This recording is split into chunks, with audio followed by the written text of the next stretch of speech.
Barbering ain't new, it's ancient.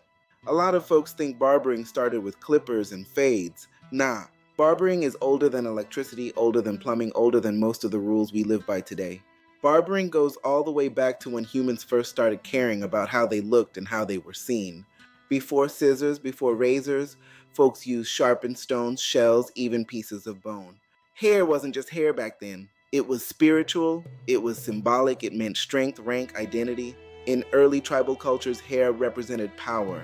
Cutting it wasn't casual, it meant something. That alone tells you barbering has never been just cosmetic, it's always been personal.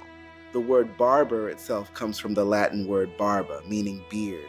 That tells you right there what the original focus was: grooming men, shaping identity, presenting masculinity in a way society understood. Now let's talk Egypt. Ancient Egyptians took grooming serious, like real serious. Cleanliness was tied to status. Barbers weren't just workers, they held respect. They shaved heads, beards, even entire bodies, especially for royalty and priests. Hair signaled class. Wigs were worn to show rank. A barber's hand could literally change how someone was perceived in society. Fast forward to Greece and Rome, barbering became social. Barbershops were gathering places. Men talked politics, business, life. Sound familiar? That's because the barbershop has always been more than a chair. It's been a hub, a meeting ground, a place where people connect. Then the Middle Ages changed everything. This is where barbering took a sharp turn, literally.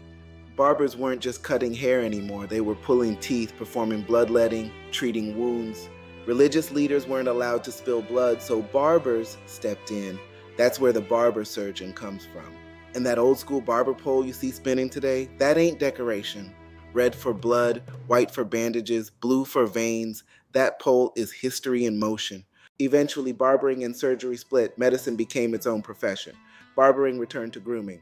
By the late 1800s, America started formalizing barber education. Schools opened and textbooks were written. So, when you step behind a chair, understand this. You're not doing something trendy. You're continuing a tradition that's thousands of years old.